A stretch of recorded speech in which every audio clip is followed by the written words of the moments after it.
Buen día, alumnos. Continuamos esta segunda clase, lo que es sistema reproductor femenino. El sistema reproductor femenino, o llamado aparato genital femenino, comprende los siguientes órganos. Los ovarios, porque son dos trompas de falopio, eh, un solo útero. El útero lo vamos a estudiar como cuerpo y como cuello uterino. Finalmente la vagina. Esos son los genitales internos. Después lo que se llama los genitales externos, ¿no? Lo más importante son los labios mayores, labios menores, clítoris. El vestíbulo, vamos a encontrar unas glándulas que se llama glándula de Bartolín. Y el monte del pubis, el monte de Venus, también como se le llama. Empecemos entonces con los ovarios. Los ovarios es un órgano así ovalado, a lo más puede medir de 1,5 centímetros, tiene una forma de almendra, eh, macroscópicamente tiene un color blanco nacarado. Eh, el ovario se rodea de una capa de células cúbicas, más llamado folículo, más llamado epitelio seminífero. Eh, Está formado por una corteza que está en la parte periférica, donde vamos a encontrar los folículos ováricos en diferentes estadios de maduración y también vamos a ver el cuerpo lúteo que después se convierte en cuerpo albicans. En la parte más central está la médula. En la médula vamos a encontrar mayor tejido conectivo, que en este caso se le llama estroma, ¿no? Eh, las células se llaman estromales. Igualmente vamos a ver vasos sanguíneos. Y hay una zona que se llama el ilio, ¿no? Por donde entran y salen los vasos sanguíneos ováricos. Entonces vamos a empezar a ver algunas imágenes y vamos a ir escribiendo cada una de las características del ovario. Como les estaba mencionando, se recubre de una capa de células cúbicas, eh, va llamado epitelio germinativo, como le estaba diciendo, porque en realidad no cumple ninguna función germinativa. Debajo hay un tejido conectivo denso que se llama también túnica albuginea. Esa capa es la que le da el color blanco nacarado a los ovarios. Entonces, en la zona de la corteza, que es esta de acá, vamos a encontrar los folículos y esta zona de acá es la parte más interna, que sería la médula. Vamos a empezar hablando entonces de los folículos ováricos. Este proceso se llama folículogénesis, empezando desde folículos primordiales hasta folículos maduros de Graf. ¿Cuáles son las características histológicas de un folículo primordial? En todas vamos a encontrar la célula femenina, el ovocito, que lo reconocemos porque tiene un citoplasma bien acidófilo, tiene un núcleo con una cromatina bien laxa y tiene un nucleolo bien prominente, ¿no? Alrededor de esta célula vamos a encontrar en los folículos primordiales una capa de células planas, ¿no? Como un ejemplo de un epitelio simple plano. Eso es un folículo primordial. Cuando una niña nace con alrededor de 1 millón de folículos primordiales. Cuando va a empezar su menarquia, su primera regla, ¿no? Y va a empezar su ciclo menstrual, va a quedar solamente 400.000 folículos primordiales. Ustedes se preguntarán, qué ha pasado con los 600.000 restantes? Han sufrido un proceso de degeneración que se llama atresia folicular y vamos a ver más adelante lo que son los folículos atrésicos. Como ven ustedes, los vemos en grandes cantidades, casi siempre debajo de los... El siguiente se llama folículo primario unilaminar. ¿Cuál es la diferencia con la anterior? La diferencia con la anterior es que en vez de ser una capa de epitelio simple plano, ya es una capa de células cúbicas, como ven ustedes acá.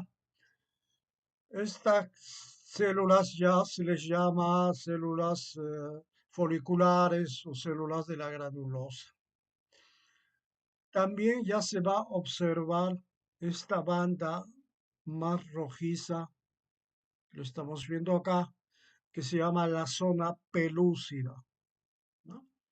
Conforme se va haciendo cada vez más grandes los folículos, vamos a ir viéndolo mejor y mucho más grueso, lo que es la zona pelúcida que rodea a los folículos y cumple varias funciones, como por ejemplo la nutrición del ovocito, ¿no? Y se forma a partir de las células foliculares y también del ovocito.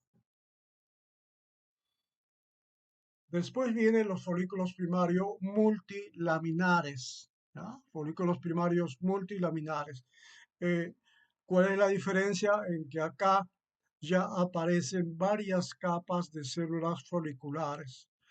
Entonces a esta capa ya se le llama capa de la granulosa y a las células ya se les llama eh, células de la granulosa.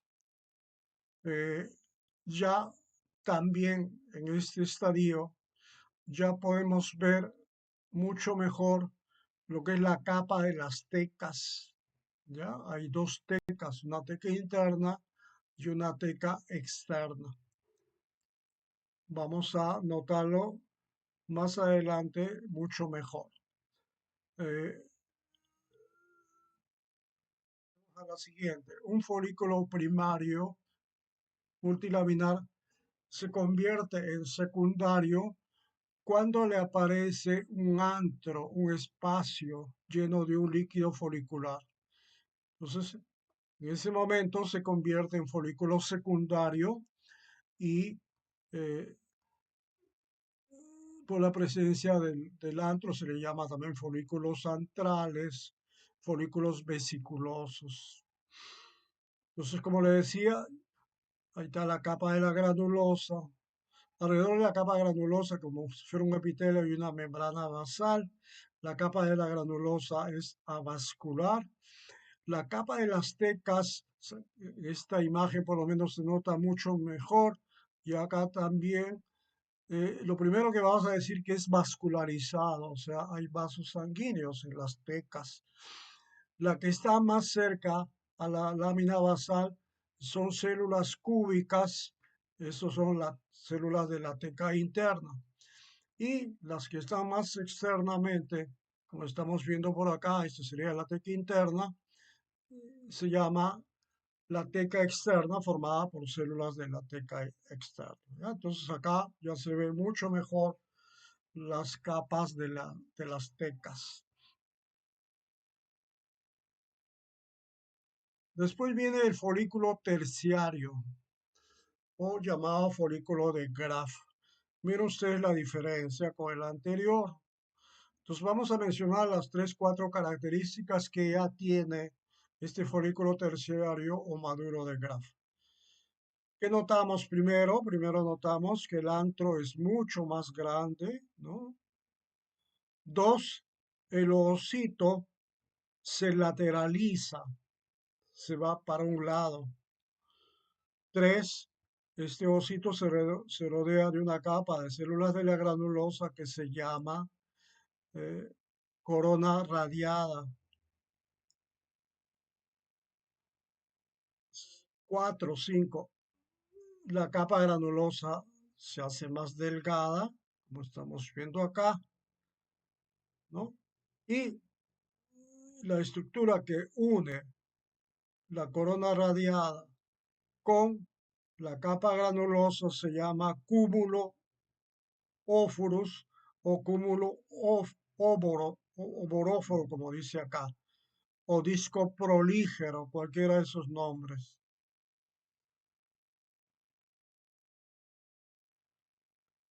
Recuerden que los folículos se forman en la fase folicular del ciclo menstrual, eh, o llamado también fase estrogénica. ¿Qué significa esto? Que en esta fase solo se sintetiza estrógenos. Y esta imagen nos muestra cómo se sintetiza el estrógeno.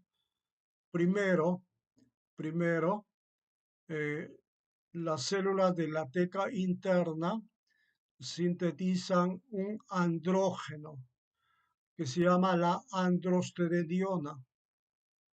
Este andrógeno pasa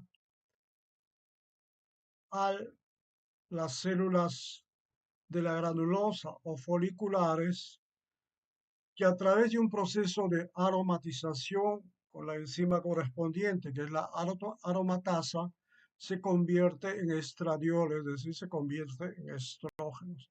Entonces es importante que recuerden que este proceso de la producción de estrógenos ocurre en dos células.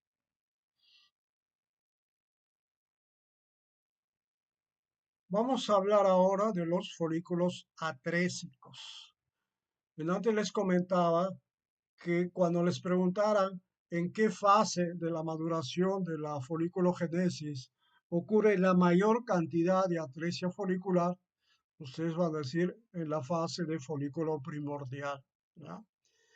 Pero como recordarán, el folículo primordial solamente es el ovocito y una capa de células planas, ¿no es cierto?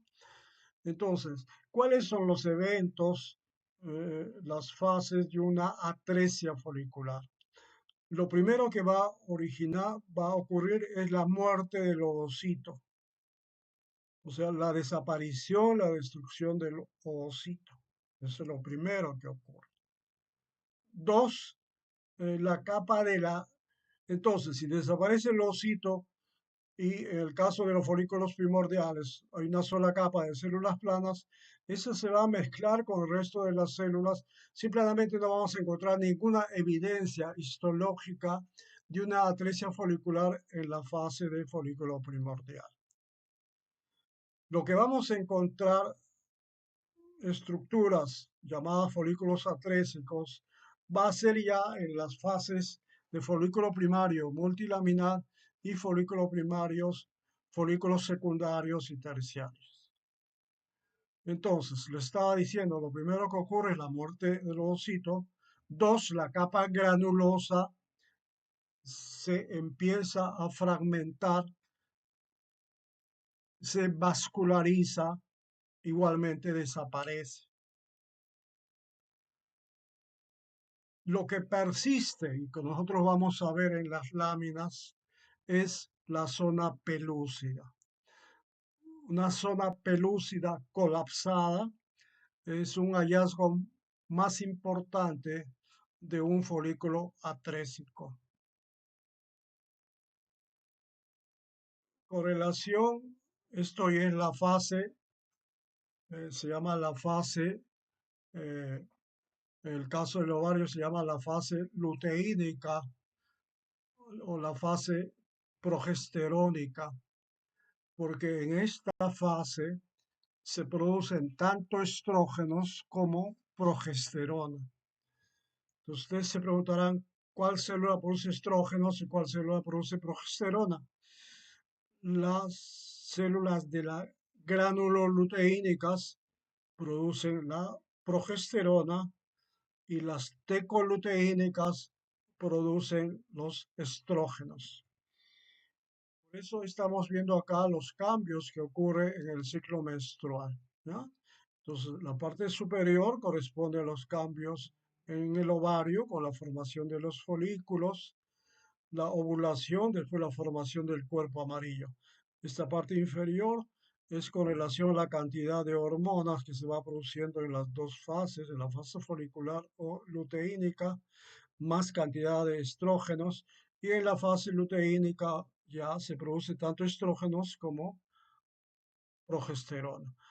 Y con relación a la estimulación hormonal de la hipófisis, vamos a ver que la FSH, como dice su nombre, FSH significa hormona estimulante de los folículos, es la que estimula el crecimiento de los folículos. Llega a un pico igualmente la LH y ahí ocurre la ovulación. Después viene la fase luteínica, donde vamos a encontrar la formación del cuerpo lúteo es inducido por la LH, por eso se llama hormona luteínica, hormona luteinizante. LH viene de hormona luteinizante, ¿no?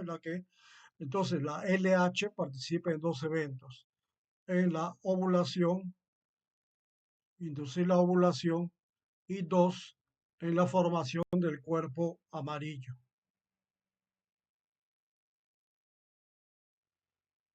Muy bien, eso es con relación a los ovarios.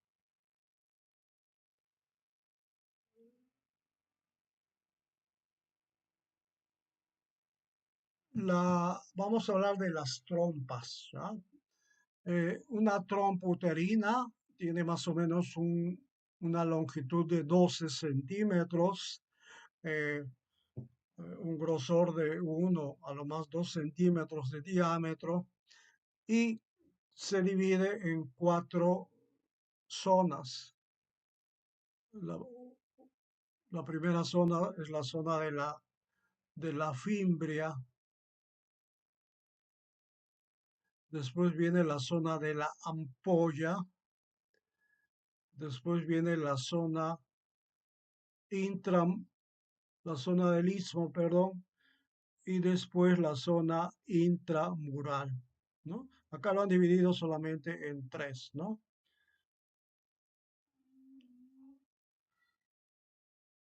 Cuando cortamos la trompa así transversalmente, como estamos viendo acá, sobre todo en la zona de la ampolla, vamos a ver eh, que la trompa uterina tiene una mucosa que hace estas proyecciones hacia la luz, eh, que se llaman pliegues longitudinales, y son como ramificaciones. Recuerden que esto les hablé en vesícula seminal. Entonces puede haber pliegues primarios, secundarios, terciarios, ¿no? Entonces, eso hace la mucosa, sobre todo, esto se observa sobre todo en la zona de la ampolla. Después, por supuesto, hay una capa de músculo liso. Con relación a la mucosa, a estos pliegues, están tapizadas por un epitelio monoestratificado cilíndrico ciliado y debajo hay un tejido conectivo laxo. Con relación a epitelio, entonces, vamos a ver que está formada por dos tipos de células. Entonces, hay cilíndricas ciliadas, que lo vemos acá, son las células más con citoplasma más amplio y más claro. Y el otro tipo de células son estas que están acá, que lo vemos acá, que se llama células secretoras, se les llama células en clavija o en clavo, ¿no? Son células que tienen un citoplasma más oscuro, un núcleo más ovalado, como estamos viendo acá. Estas células tendrían la función de nutrición, mientras que las células cilíndricas ciliadas tienen la función de movilizar el ovocito al principio y después, ya producido la fertilización, movilizar el huevo o cigote. Usted ya se imagina dónde habría mayor cantidad de células cilíndricas ciliadas y dónde iría aumentando la cantidad de células secretoras.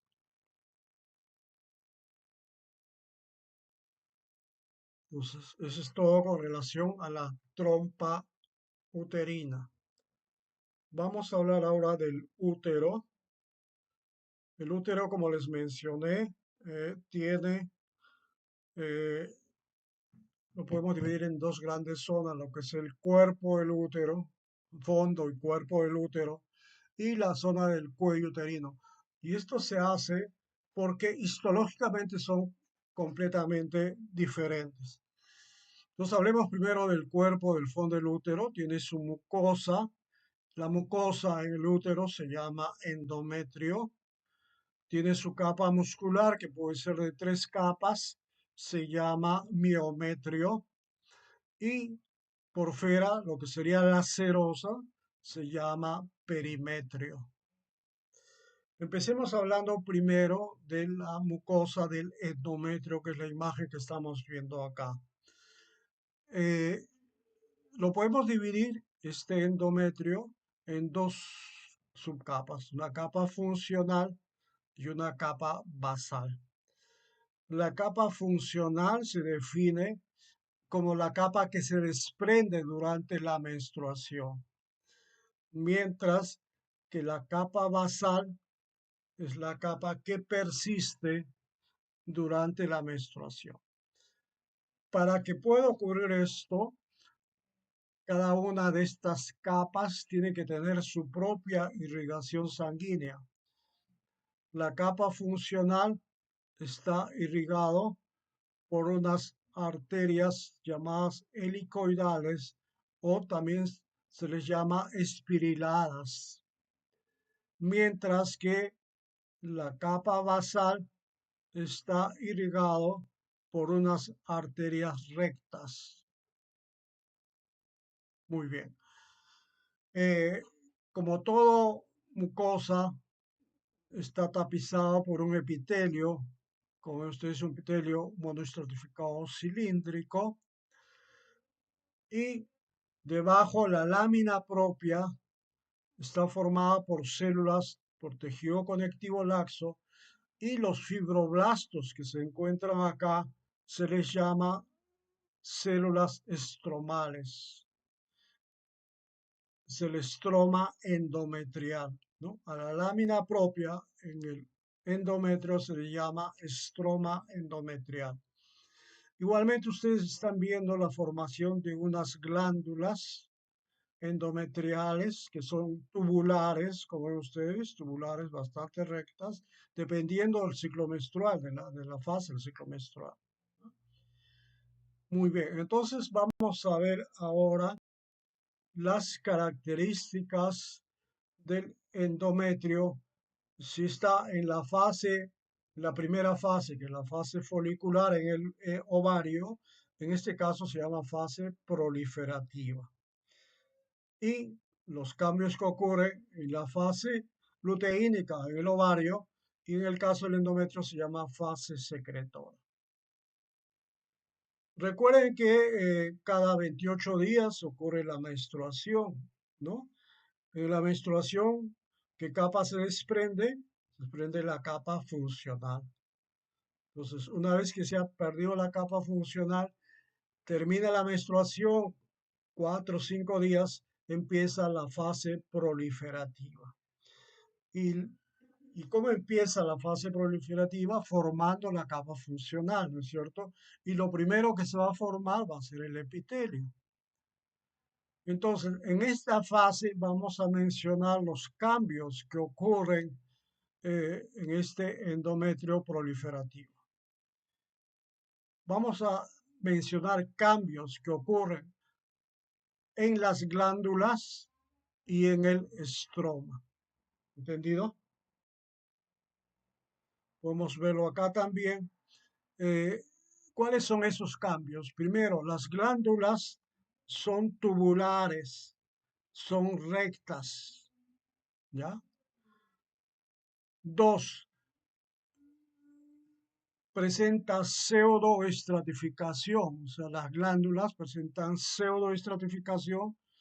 En vez de ser un epitelio monoestratificado cilíndrico, pareciera que se tuviera varias capas. A eso se llama pseudoestratificación. Por eso he dicho parece, ¿no? Entonces, y tres sería mitosis, ¿no? Figuras mitóticas. Está proliferando, pues ustedes deduzcan por eso, ¿no? Está proliferando, está creciendo el endometrio, eh, en esta fase lo que es la capa funcional. Esos son los cambios que ocurren en, en las glándulas. ¿Cuáles son los cambios que ocurren en el estroma? El estroma va a ser hipercelular. O sea, las células estromales los vamos a ver muy juntos unos a otros, como estamos viendo por acá. A esto también se le llama lámina propia compacta. Y por lo tanto también va a haber mitosis en estas células estromales. Entonces les he mencionado como 6 cambios que ocurren en esta fase.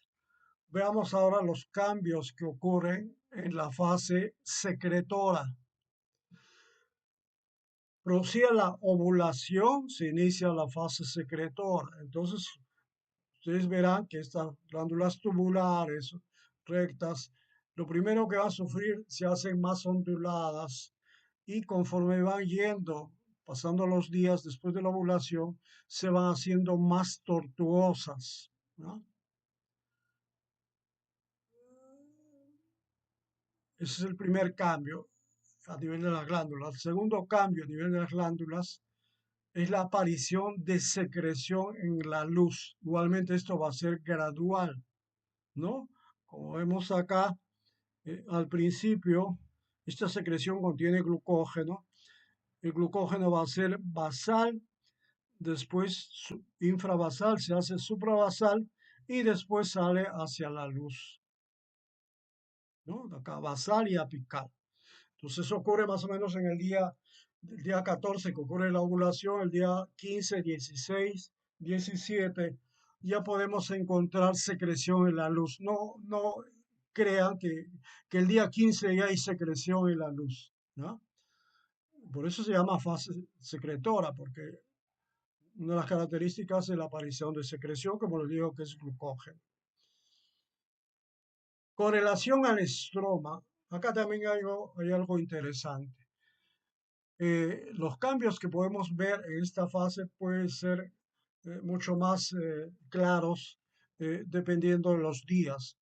Por mencionarles, el día 22 del ciclo menstrual, el estroma se hace edematoso.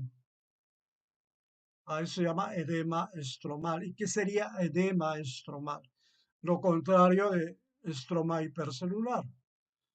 Un estroma edematoso significa que las células estromales se han separado mucho más. Eso ocurre el día 22. ¿Qué ocurre el día 24, por ejemplo? Ya lo que estamos viendo por acá. Eh, las células estromales, que normalmente son fusiformes, o sea, son alargados, se hacen poligonales al principio, el día 24, alrededor de los vasos sanguíneos. A eso se le conoce como reacción pseudodesidual perivascular, porque está solamente alrededor de los vasos. El día 26, esta reacción pseudodesidual perivascular se generaliza a todo el estroma endometrial. El día 27, los vasos sanguíneos van a empezar a romperse, a fragmentarse, y vamos a empezar a ver algo de hemorragia, ¿no? Y el día 28 y el día primero se produce la menstruación. Esos son los cambios. ¿Y por qué yo prefiero utilizar el término de reacción pseudodesidual en vez de decidual? Porque en ese momento el útero, el endometrio, no sabe si ha ocurrido o no embarazo, fertilización. ¿Cuándo se da cuenta que ha ocurrido embarazo, fertilización? Cuando le llega el blastocisto a implantarse. Y eso ocurre alrededor del día 8 o 10 del ciclo menstrual, más o menos, ¿no? Y ahí esas células pseudodesiduales se convierten en células deciduales. Vamos a ver más adelante, el doctor Julio Paz le va a hacer las clases de la parte de embriología. eh, Sobre la placenta, ¿no? Y su componente materno es la decidua. Imagen. Esta zona de acá se llama la unión escamocolumnar, o sea, donde hay un cambio de un epitelio poliestratificado plano no queratinizado del exocervix a monoestratificado cilíndrico del endocervix. Eso se llama la zona de transformación, la zona de la unión escamo-columnar. En una niña, esta unión ocurre más externamente, por acá, pero con la edad, esta zona de la unión se va metiendo, introduciendo hacia el canal. Entonces, si el endocervix antes estaba por acá y esas glándulas o pseudoglándulas producen moco, ¿no? Y al correrse el exocervix hacia adentro, estas glándulas se quedan sin zona de drenaje, como ven ustedes acá, y se sigue produciendo moco, se sigue agrandando mucho más y se forman así los quistes del nabo. Entonces, los quistes del nabo no son patológicos, son fisiológicos, ocurren con la edad, aparecen con la edad. En personas mayores es normal que encontremos quistes de nabo, ¿no? Al cortar un útero. Les hablaba en antes de la zona de transformación de la unión escamo-columnar, es decir, el cambio de un epitelio poliestratificado plano no queratinizado a monoestratificado cilíndrico. Esta zona es muy importante porque acá ocurre o surge, se origina el cáncer de cuello uterino. Pues vamos a ver acá algunas imágenes con relación a esto. Ustedes, sobre todo los de laboratorio clínico y patología, van van a procesar los papanicolaos, o sea, los frotis cérvico-vaginales, ¿no? Y van a ver que normalmente ocurre el epitelio poliestratificado plano queratinizado, tiene células basales, parabasales, intermedias y superficiales, ¿no? Normalmente, acá. Pero hay unas lesiones premalignas que se llaman displasia. La displasia es esto, ¿ya? Displasia leve, moderada, severa. El cambio que ocurre eh, en la maduración de las células es lo que se llama displasia, o sea, es como el desarreglo en este epitelio. Eso va a ocurrir entonces en la zona de transformación y ahí va a surgir el cáncer de cuello uterino, que es un carcinoma epidermoide del cuello uterino. Para terminar esta parte, vamos a hablar de la vagina. La vagina tiene igualmente su mucosa, tiene su capa fibromuscular. La mucosa está formada por un epitelio poliestratificado plano no queratinizado. Después, debajo de la lámina propia, tiene gran cantidad de vasos sanguíneos. Con relación al epitelio, les mencionaba que hay células basales, parabasales, intermedias y superficiales. Una característica de este epitelio es que llega a tener todas sus capas gracias a la presencia de los estrógenos, ¿ya? Los estrógenos hacen que madure este epitelio, que tenga todas sus capas. Y cuanto más maduros, vamos a ver en los papanicolaos, se hacen acidófilos y contienen glucógeno, liberan glucógeno. ¿Cuál es la importancia del glucógeno en la vagina? Cuando, mejor dicho, el epitelio es maduro y libera glucógeno. El glucógeno va a ser metabolizado por la flora normal de la vagina, que son lactobacilos o bacilos de Dodderley. Como dice su nombre, estos metabolizan el glucógeno, es un metabolismo bacteriano para convertirlo en ácido láctico. Y eso hace que el pH de la vagina sea ácido. ¿Y cuál es la importancia de que el pH de la vagina sea ácido? Protege de las infecciones. Entonces, ustedes se imaginarán si es una mujer menopáusica o hay un problema en el ovario de hipoestrogenismo, o sea, se produce menor cantidad de estrógenos, este epitelio no va a madurar, se va a quedar acá, no se va a liberar glucógeno, por lo tanto va a haber la flora normal, pero no va a poder metabolizar y no se va a formar ácido láctico y el pH no va a ser ácido y por ende más propenso a infecciones.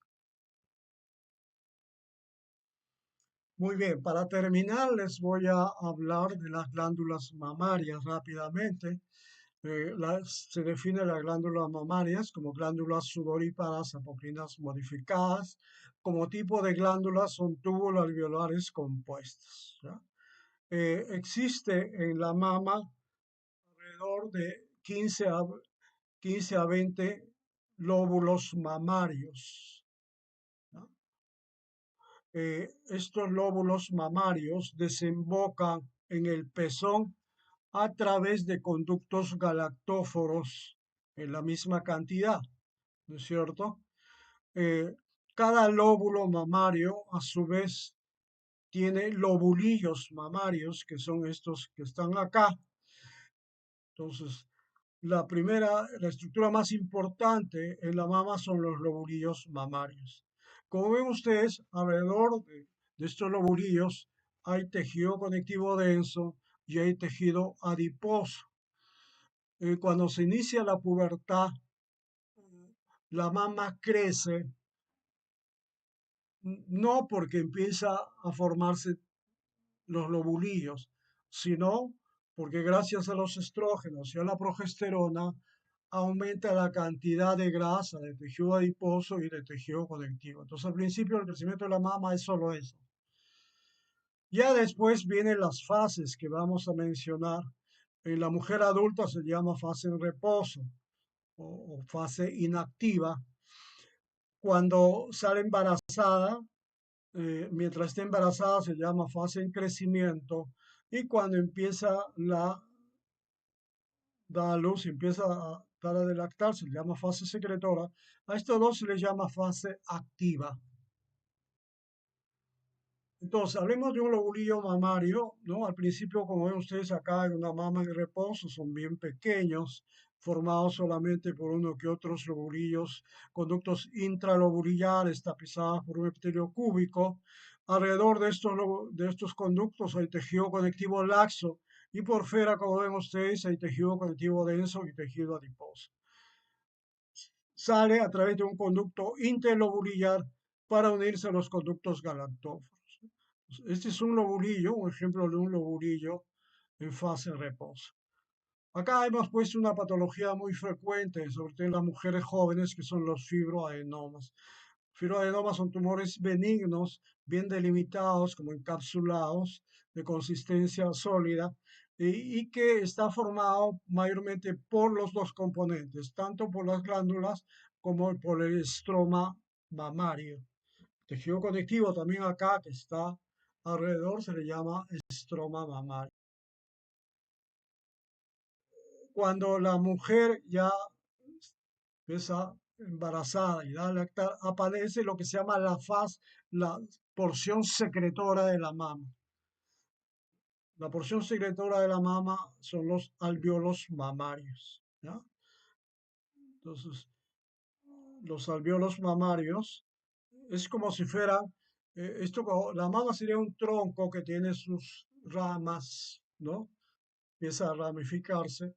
Y cuando le aparecen las hojas, serían los alvéolos, serían la porción secretora. Como dices, no, la porción secretora es la que va a producir la leche. Entonces, estas son las fases que le estaba mencionando, la fase en reposo, la fase en crecimiento y la fase de lactancia. Entonces es importante que vean dentro de los criterios para las características de cada una de estas fases, ver el tamaño de los lobulillos, ¿no? Y acá, en esta imagen, lo que le estaba mencionando, ¿no? Estas estructuras negras que aparecen acá serían los alvéolos, ¿no? Como si fueran las hojas de este árbol. Entonces, fase de crecimiento y la fase secretora, vamos a verlo, ¿no? Entonces, la mama de reposo, este es un lobulillo, miren ustedes, es un lobulillo, formado solamente por conductos intralobulillares, ¿no? Mayormente. Pues viene la fase de crecimiento, miren el tamaño de los lobulillos, son mucho más grandes. Y acá vamos a ver conductos intralobulillares y vamos a empezar a ver alvéolos que se están formando, o sea, la hojita que empieza a tener una yema y poco a poco se va haciendo más grande, ¿ya? Entonces, ya estamos en la fase. El crecimiento de la mama durante el embarazo se debe a cuatro hormonas: estrógenos, progesterona, lactógeno placentario humano que se produce en la placenta y prolactina. Esas son las cuatro hormonas que hacen que crezca la mama y crezcan los lobulillos, crezcan las glándulas, se formen los alvéolos durante el embarazo. Después viene la fase secretora, producir el parto, hay que dar de lactar y miren ustedes los cambios que ocurren. Lobulillos mucho más grandes, los alvéolos se dilatan, se hacen mucho más grandes, ya llenos de secreción. Entonces, está cumpliendo su función. Y en este caso, la- las hormonas que le van a estimular van a ser tres, que son estrógeno, progesterona y prolactina, sobre todo la prolactina. Entonces, acá un poco mencionar lo que le estaba diciendo acá. eh, Hay dos hormonas, una que estimula la síntesis de la leche, que es la prolactina, ¿no?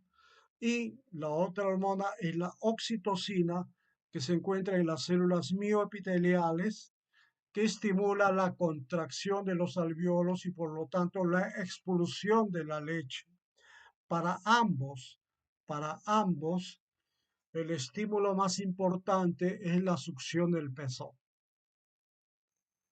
La leche eh, tiene proteínas, tiene carbohidratos y tiene lípidos. El mecanismo, cómo se expulsa cada una de ellas es la siguiente. Los lípidos se eliminan por secreción apocrina, mientras que las proteínas y los carbohidratos por secreción merocrina. Esta es la composición de la leche. Recuerden que hay una leche que sale al principio que se llama, esta es la composición, 3 a 4%, proteínas 1,5%, carbohidratos, lactosa 7%, puede haber inmunoglobulina. Esa leche que se forma al principio, que en este momento se me ha ido el nombre, es una leche que contiene mayor cantidad de proteínas porque contienen inmunoglobulina A y protege durante el primer año de las infecciones, sobre todo de las diarreas. Encontrar eh, el conducto galactóforo, ¿no? Vamos a encontrar músculo liso, que es un músculo que se encarga de la contracción del pezón y como si fuera una erección del pezón. Muy bien, jóvenes, con eso terminamos. Ya saben, esta es la bibliografía. Gracias.